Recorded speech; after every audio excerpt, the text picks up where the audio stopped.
columnar, parallel columnar database that now sits inside the MariaDB engine as a MariaDB column store. My background has touched a number of different verticals: telco, genomics, mobile analytics, web analytics, banking. IHME is kind of an interesting story. That's the Institute for Health Metrics and Evaluation. But our software was used at one point to demo the IHME capabilities inside the White House for Obama. And so that's kind of a fun side note. So I've always been either on one or the other side, either designing data technologies or delivering solutions using data technologies.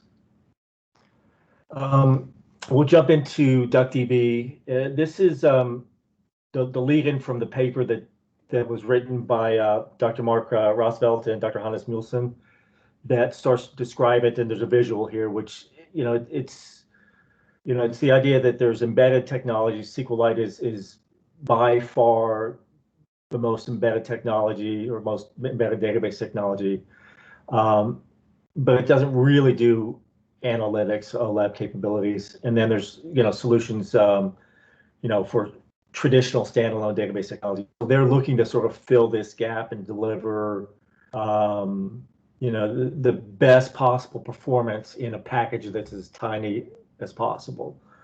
So it's the genie. It's the itty bitty living space with gigantic power is kind of the goal that they're shooting for. This work is all funded by a National Research Institute, CWI, out of the Netherlands. And so the two primary contributors work through that institute to deliver this kind of technology. It's MIT licensed, so it's available. Their goal is not product. Their goal is to evolve technology towards literally the greater good. Other background about CWI, there's a number of different technologies that have come out of there. VectorWise has roots there. Technology called Hyper has roots there. That was purchased by Tableau. There's MonadDB is also one of the early pioneers out of that group.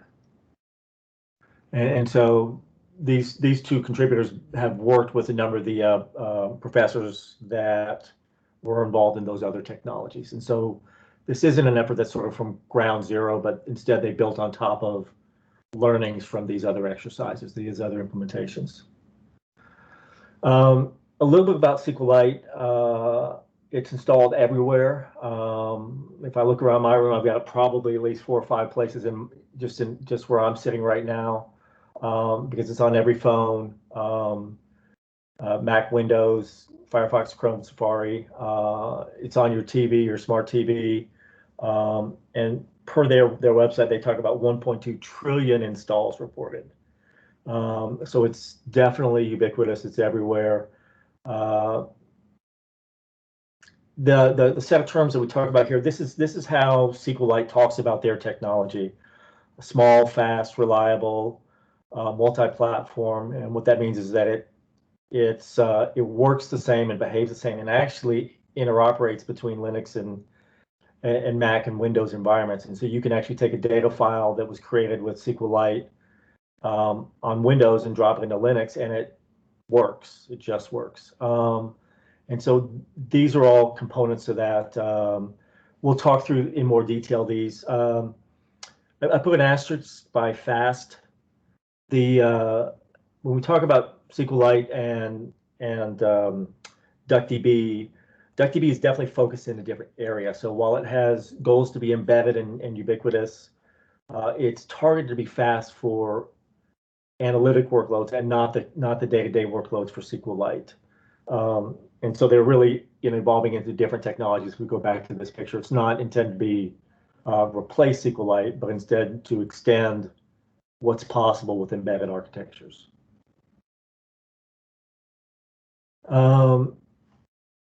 So we'll kind of talk about these data points or these characteristics, and we'll talk about those.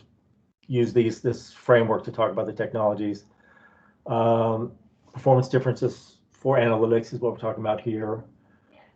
Small in terms of both the footprint on disk of the actual application itself and the space required to run analytics. So loading the data, running queries. So any memory required to load the data, any memory required to run the queries. Those are all part of the footprint, if you will. Okay. So I've done some comparative. Yes. Hey, sorry. Hey, Jim, pardon my ignorance here, but hey, I was just wondering, why would you need a SQLLite on a phone or a TV? What's the use case for that? Well, so it offers, it has utility in embedded apps for things as simple as kind of lookups. So you've got, if you've got an interactive app and there's 43 things that could happen, you could literally load it up into the responses inside the database and use the database to return the answers. And we'll talk about why that's actually maybe a good idea and maybe possible when we talk about kind of what embedded looks like different from a database. So typically you wouldn't want to have a separate process running that you've got a core process running. It has to reach out and do a connection to a separate process and get an answer. That's like too far away when you talk about services on the phone. And I don't really know the full answer to your question in terms of all the possible ways it's used. But anywhere where they're storing, hundreds or even thousands of data points, they could easily use this sort of technology. And even your phone is going to have information about your geolocation over time or frequently used apps or things like that. So there's kind of dynamic lists stored even within phones, and it's that sort of thing. So that's my idea, but I'm sure that's an incomplete idea. Oh, got it. Okay, cool. Thank you for that.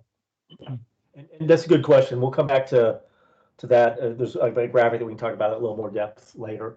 So I did do some analytics here, some comparison with DuckDB versus SQLLite using a DBT3, which is the same queries as the TPCH benchmark, and the absolute timings are on the left-hand side, where we've got SQLLite for one of the queries was 242 seconds. DuckDB, if you run it without parallelism, was about 8 seconds, and with parallelism was just over 1 second.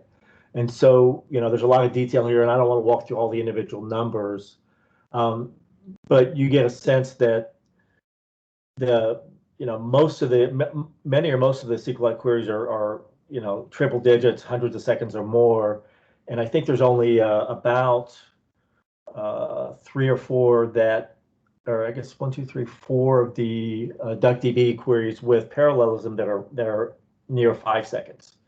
And so it's just a significant difference in terms of utility for those.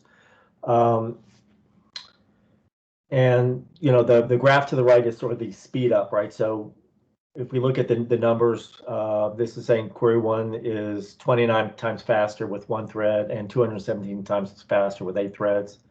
And then query 2 is 1,400 times faster with 1 thread and 4,200 times faster with 8 threads. And so we can look at more detail, but across the board, DuckDB is significantly faster for the analytic workloads than SQLLite. So to answer the question, did they do this? Did they build something that was embedded and better for analytics? The answer is a clear yes.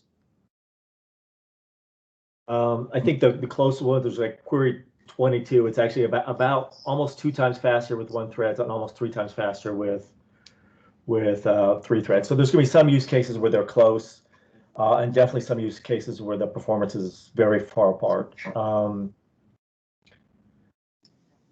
Questions so far, and just jump in with questions as they come up.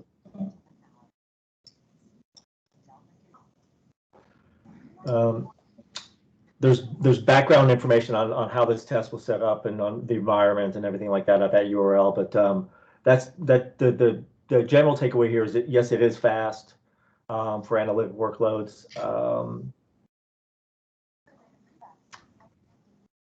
I don't have the metrics to show you here, the output of this, but there's been some tests executed against some published vector-wise benchmarks. And vector-wise is a technology coming out of there. It's a product that's, quite frankly, very fast, very mature, columnar vector. And there are some cases where DuckDB is as fast or faster. There's also some cases where DuckDB is slower because vector-wise has got some features that are not yet implemented in DuckDB, and I'll give you a high-level view of that there. But but I don't mean to say that as a negative. I can put the vector-wise benchmark as a very strong benchmark, and the fact that they're close in an open source product that you can drop in today with no constraints on use is actually very interesting in my opinion. Load time, it's basically about 9x faster to load. We loaded the TPCH DBT3 data set, and so that's a typical, that number is very typical across a wide variety of use cases. So I've done some other tests as well. The memory footprint is also important for embedded. The memory required for the scale factor that I tested this on was for scale factor 10, which is something approximating 10 gigabytes of data.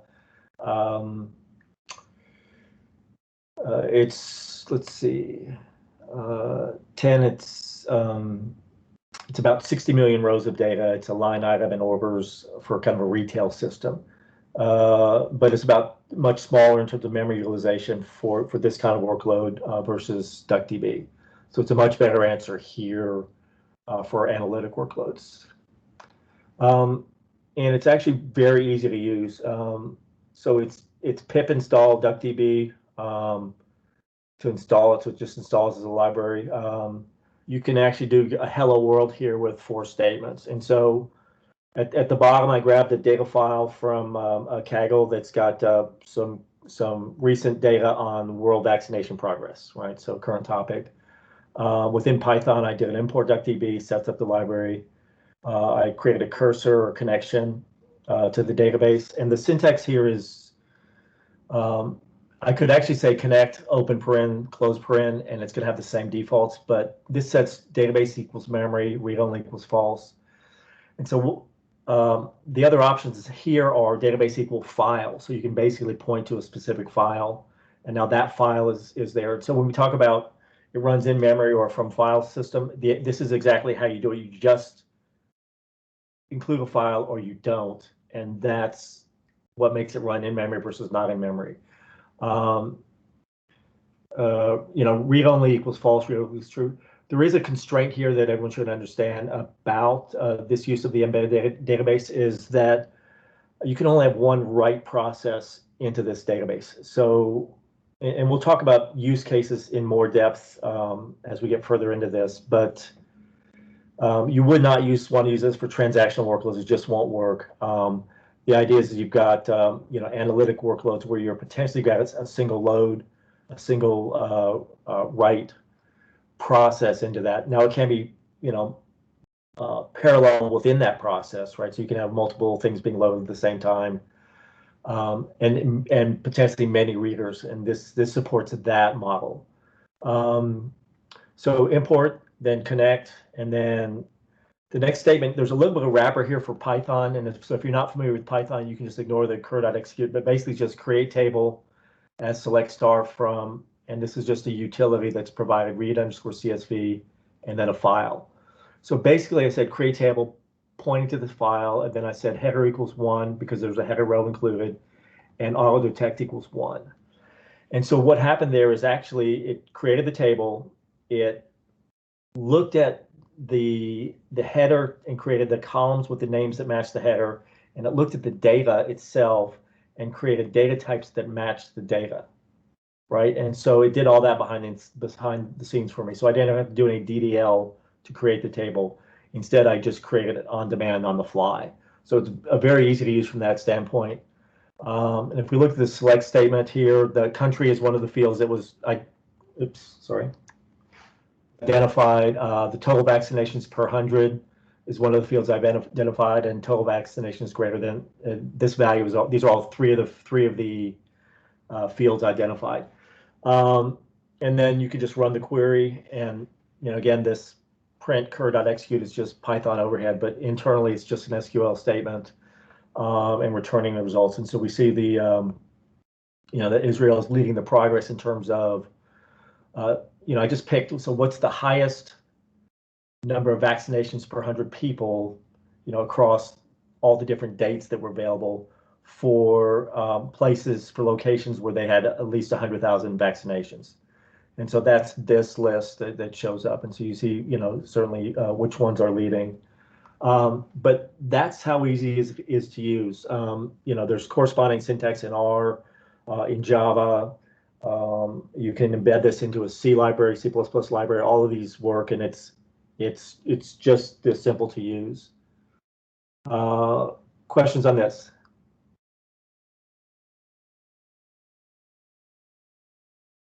Okay. Let's see. So we'll talk about kind of the rest of the details. So self-contained. So it's literally just one file. So you drop it in, you unzip a file. You don't really install things. You unzip it. It's 24 megabytes in size. It doesn't require pathing. You can actually move the file and still run it. It is what they call is serverless, and that just means that it's not running as a service. It doesn't require that you start DuckDB before you use it. Instead, you load it as a library within your code. You can also run it from the command line, interface. In that model, it's actually running as DuckDB. So if you load it inside Python or R or Java, you won't see any threads labeled DuckDB. If you look at top, if you do run it within command line implementation, CLI, you will see DuckDB show up because it's running as DuckDB. There's no start stop on the database, and it's not client server. Hey, Jim. Yeah. Hey, if you go back 2 slides, the Python implementation. Yes. So is that stored as a dictionary or is that a list? So internal, it's a square table. I mean, it's internally it's just it will parse. So the source data is CSV. The default for the read CSV is to assume that it's comma delimited. So I didn't say delimited by comma because it wasn't needed. But it loads it into basically a columnar representation. So it's got one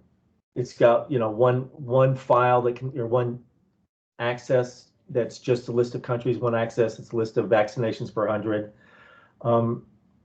I don't have all the materials to properly describe columnar if you're not yet familiar, and we can either follow up after that for that. But internally, it stores it internally as a columnar database that looks and behaves like other columnar databases like InfinityDB or Redshift, or Parquet internally has a columnar format.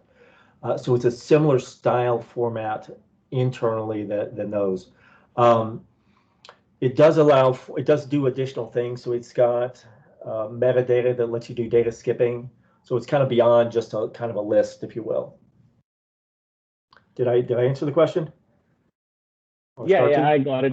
I mean, from Python, I was thinking dictionary might be the quickest way to access this data. But yeah, I think what you're saying, the columnar, that also might be making it fast, right, to access that information. Yeah, I mean, there are still things that you would continue to do in Python that you would not use DuckDB for. I mean, it doesn't replace Python. It does help Python in a number of areas, and there's some specific things you can do faster with because it's parallel and because it's got vector capable. Because it's so fast, there's some things you can do much faster here. But in this case, if you had 1,000 rows and you needed to just parse it, you wouldn't need necessarily to use DuckDB.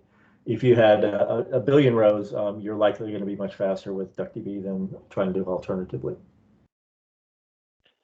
Got it. Thank you. So it's the way to think about it is it's not client server, so there's no connection between processes. It's just embedded. It's a Python process that has DuckDB added to it.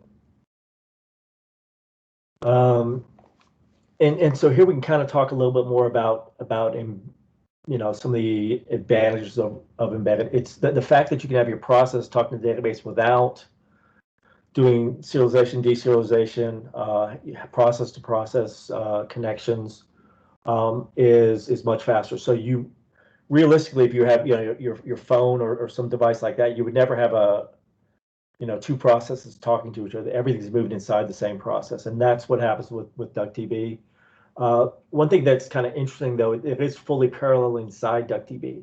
And so you can have a single-threaded application, and you make a call to DuckDB, and that call is actually handled underneath the covers in a parallel manner. And that's something that's very flexible. It hides at the Python level, you don't see the fact that it's parallel, other than you pass an argument saying to run this in parallel.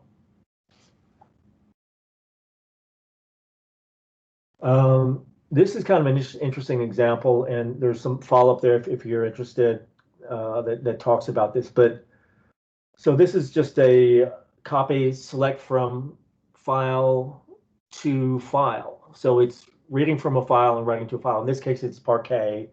And you could do like any combination. You could read from Parquet, write to Parquet, or read from CSV, write to CSV. Those are all valid. But in terms of when we talk about serverless, you could basically wrap that inside of a Python script, run the script, and it basically will do that work. Fire up DuckDB to run those processes, and then terminate it at the end. And so it's very flexible from that standpoint. And right now, the example here is sort of just kind of static, reading test CSV and writing to result.parquet, but you could actually put arbitrary SQL in there, and that's kind of the next question in there is you could actually create it, you could actually join the select from the test.csv with another table and push the aggregate out there. So it's got some very interesting streaming characteristics to this. And it's at least the simplest use case like this is actually pure streaming. So it doesn't, if you've got a billion rows in the test.csv and you want to write a billion rows out to result.parquet, it doesn't have to materialize any of that in the middle. It actually will just read from the CSV and write to the Parquet in a streaming fashion. So it's fully streaming enabled for this kind of workload. And so that's something that's very interesting. I haven't done all of the evaluation I want to do of that kind of this feature set, but I think it offers some very interesting use cases around this. So one of the data points for SQLLite was reliable, and DuckDB has fewer installations than SQLLite does by many orders of magnitude.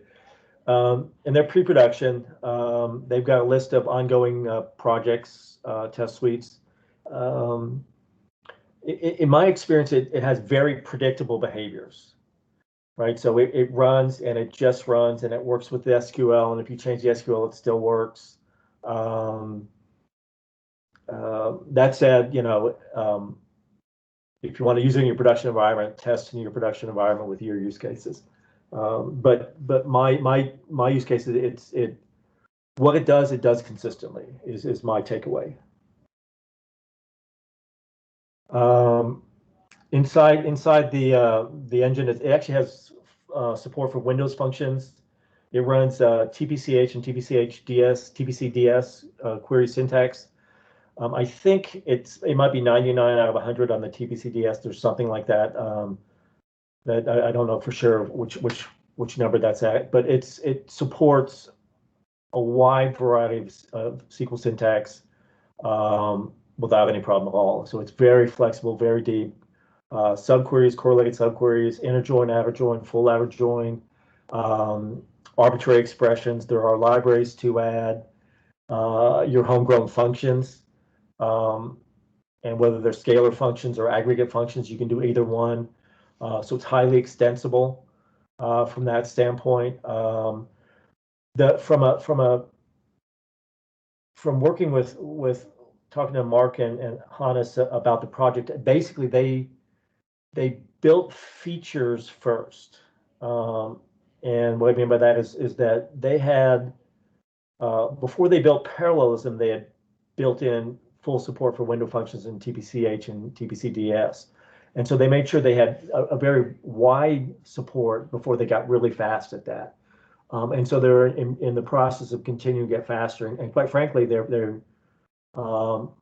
continue to get faster. So literally the metrics that I presented, I captured in December, and they're outdated. And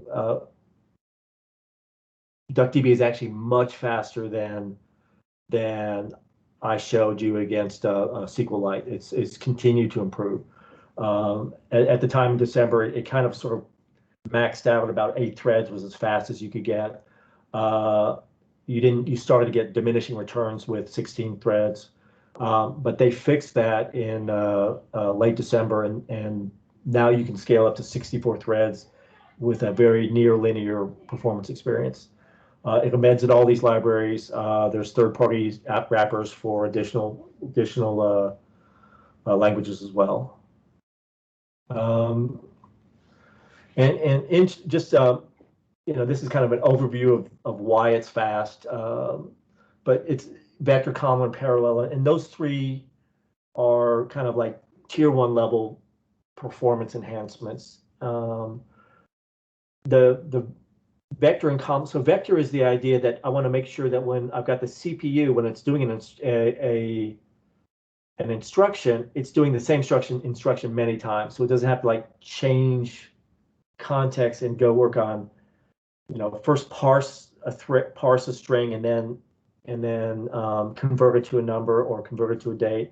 Instead, we'll parse thousands of strings and then convert thousands of and actually literally hundreds of thousands of strings in one.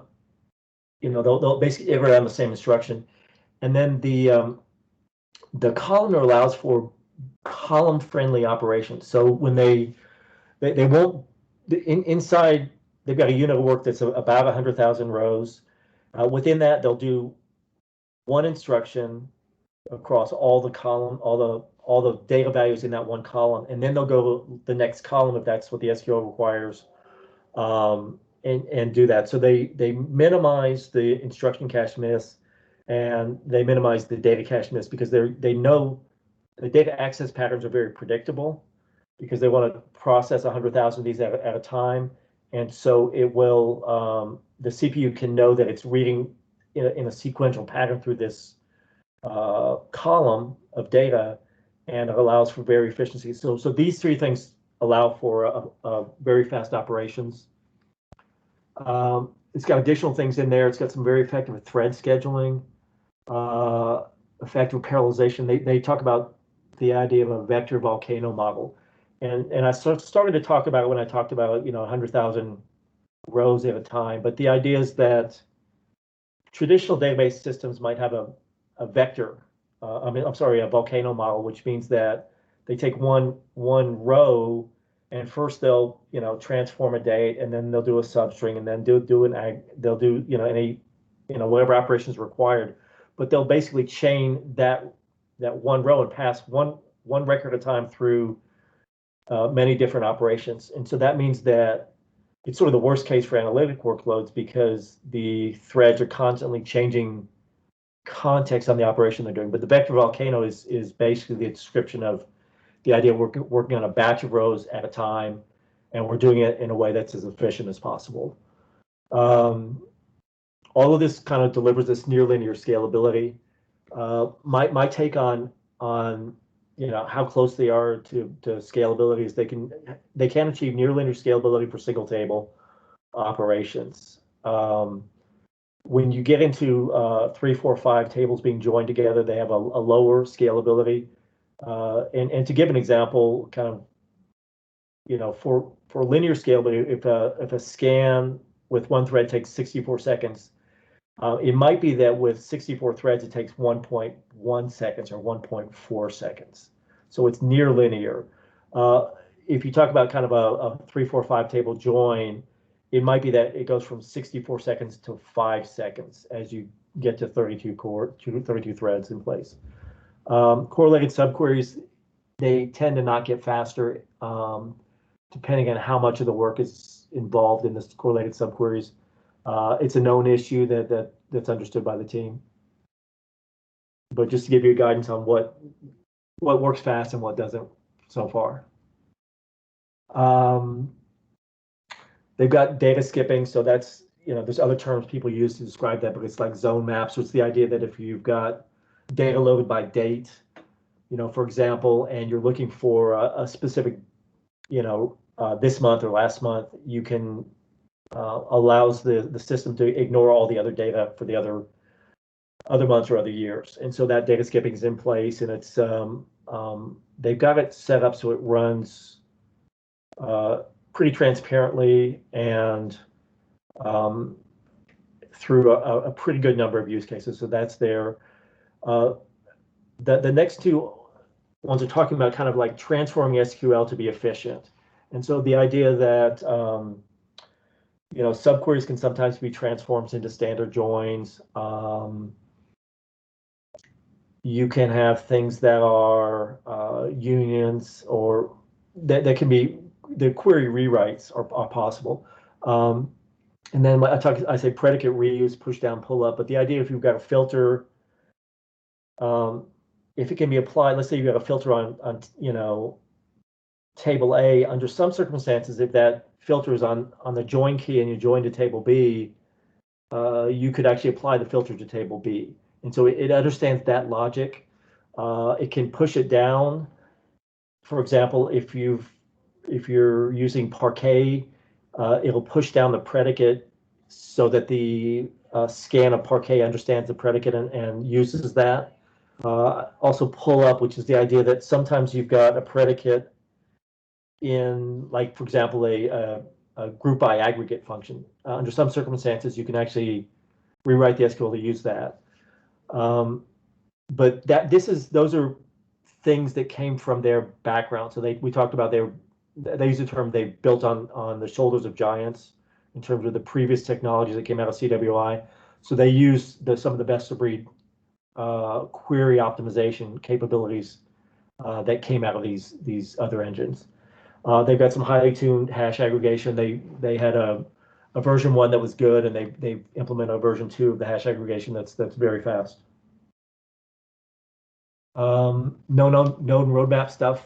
So right now they don't compress well. So I think if we recall back to the TBCH data set, it was 10 gig of raw data, and the memory used to load the data and run the analytics was about 11 gig. So they're not really getting compression. And so it's a feature they've not yet implemented. They know it's there, it's on their roadmap. It's a critical item for them. They'll get to it, but they just have not gotten there. From a practical standpoint, I've run TPCH data sets with DuckDB up to 300 gig of data. It all runs fine. I start to get some boundary conditions at beyond 300 gig that I don't have a server with enough available memory to run in. And so this is a place that I put this as at first on the list of things to be aware of. There's going to be some use cases you shouldn't use DuckDB because your data set is too close to your available memory, and it just doesn't make sense. In that case, I would just wait for that enhancement to come out. There's a number of things possible with dictionary storage, and that's the idea that you've got let's say in your data set, you've got a small number of states that you're tracking, US states, there's 50 states. The text representation can be a little bit messy to deal with if you're parsing through a billion records. But the dictionary, they've got enhancements with dictionary that's going to allow for basically dealing with 50 different states with long text to run about as fast as if you had the numbers 1 through 50, right? Or 50 distinct things. So it's going to allow for some very fast operations. There's a known, I guess, issue with integer math.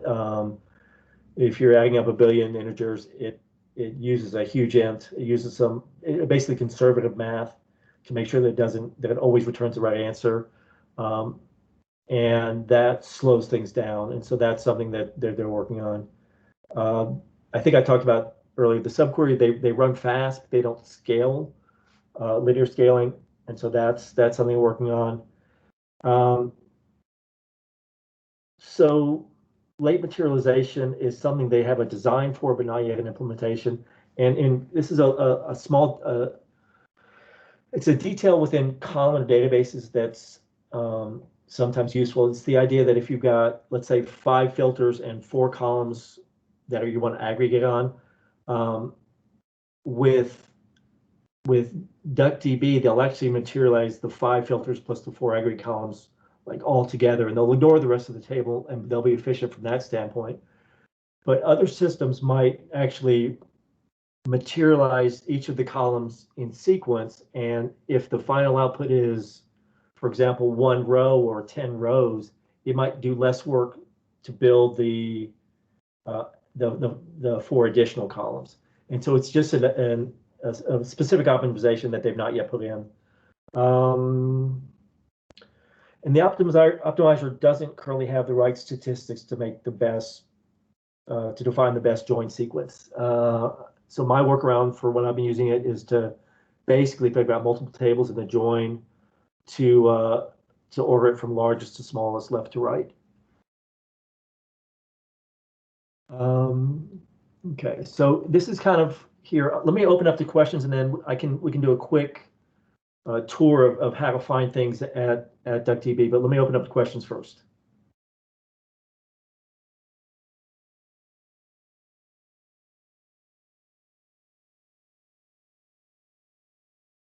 Is there any visual tool like an object explorer or? So I think that it works with so not wrapped, if you will, or embedded with DuckDB, but you can use there's a SQLLite tool.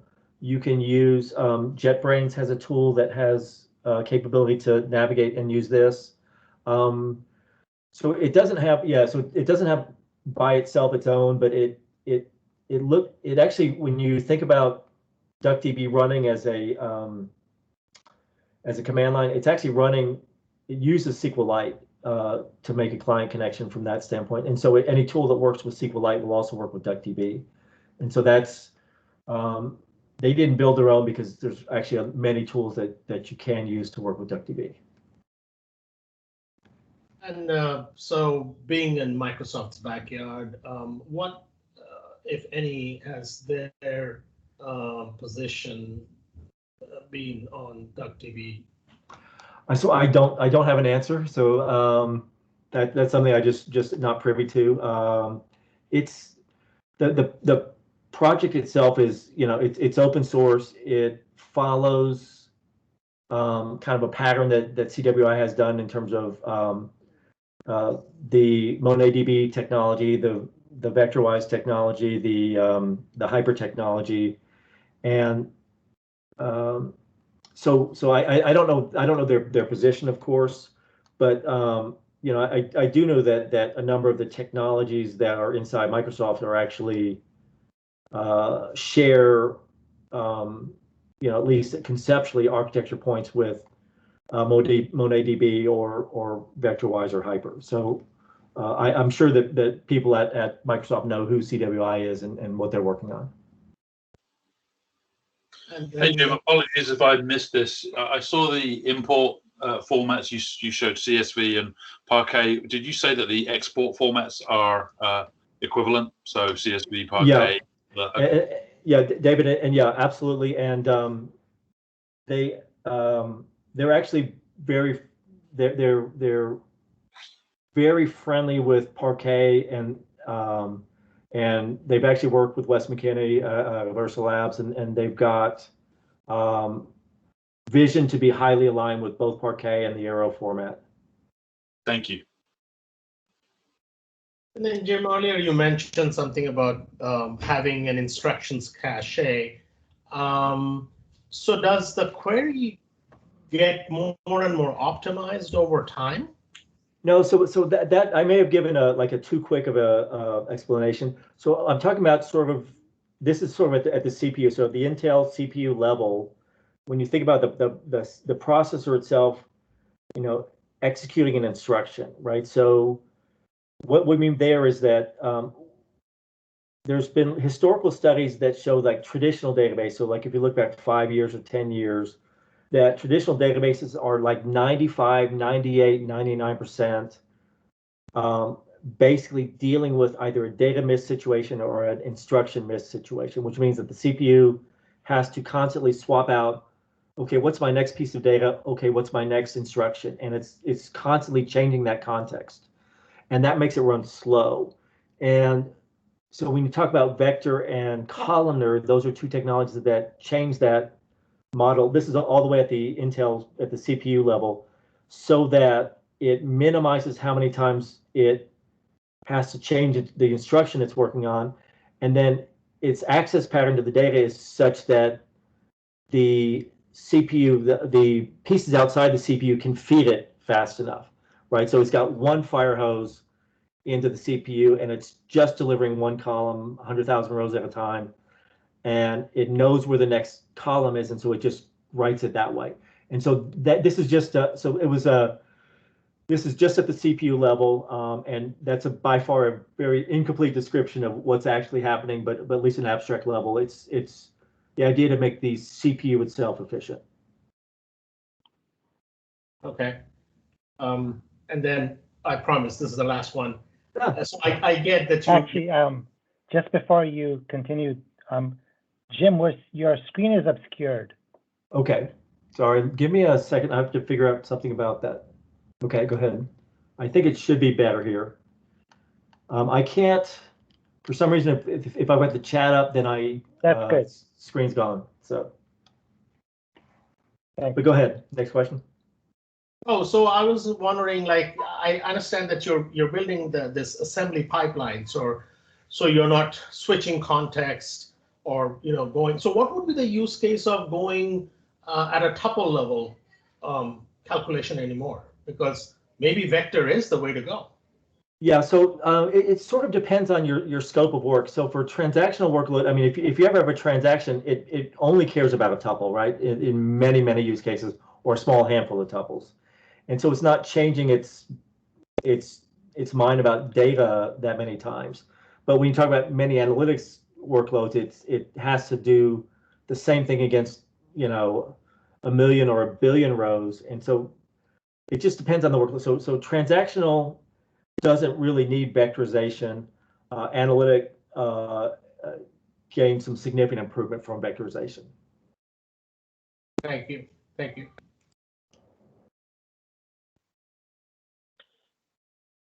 And to go on to one of the additional points about Parquet. So I have run a set of queries I did that profiled in memory versus Parquet, and Parquet is the performance difference is like on the order of 10 or 20%. And so you don't have to load it into DuckDB. You can actually keep it in Parquet and analyze it in DuckDB.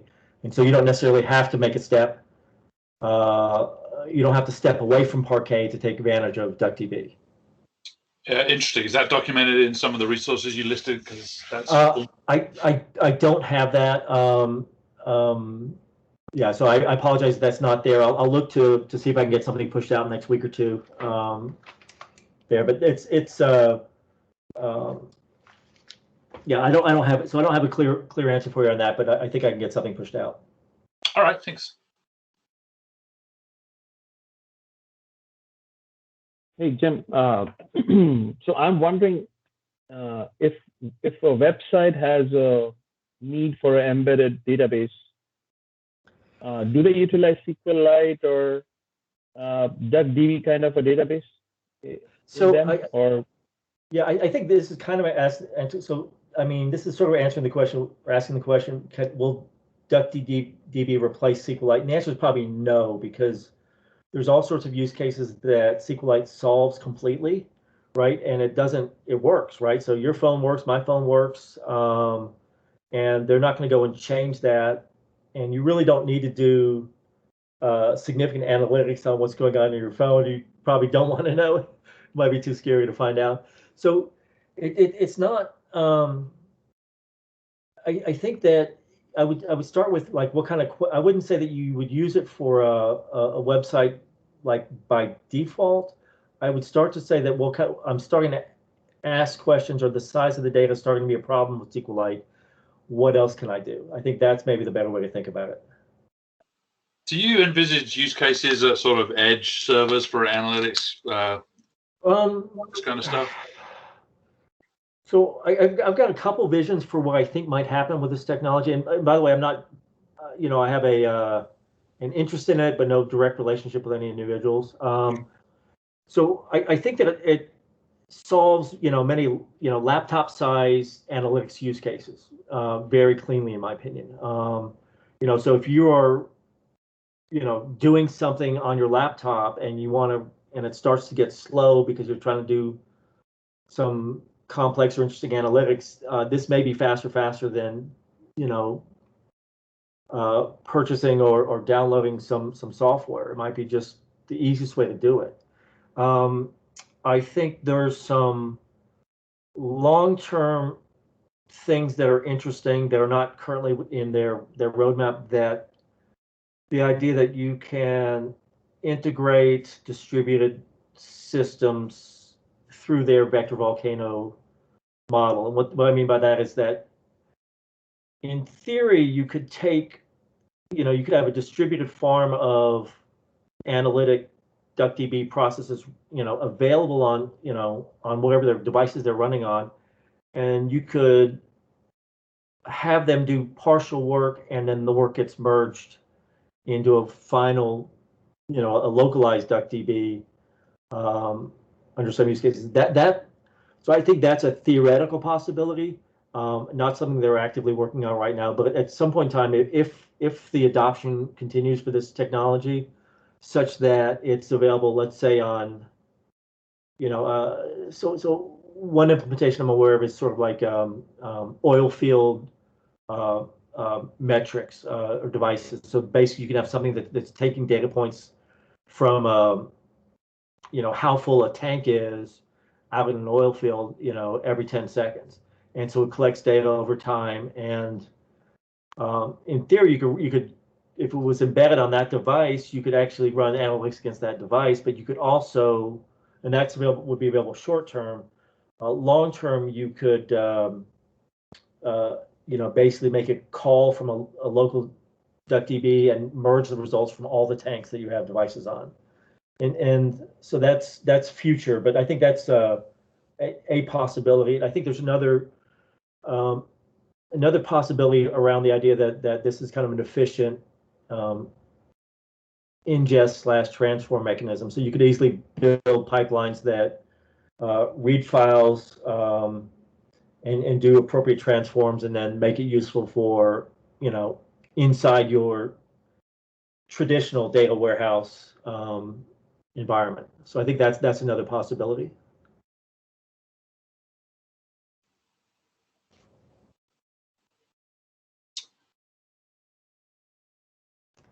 Additional questions?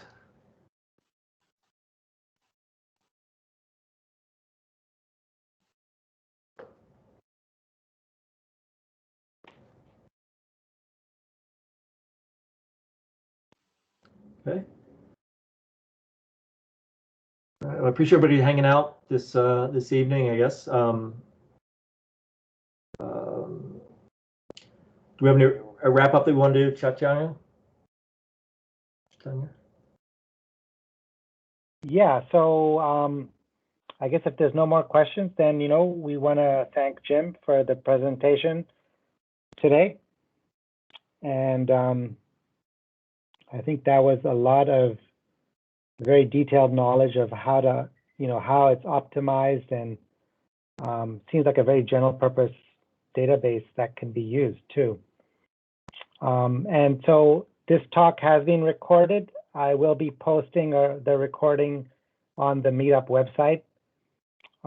And I guess once I get the slides, I'll post those as well on the Meetup website, or a link to them. Very good. I'll send those immediately. Okay. Great. Thank you. All right. Thanks, everyone. Bye. Thank you, Jim. Thank you, everyone. Thanks, Jim. Good evening, everybody. Yeah.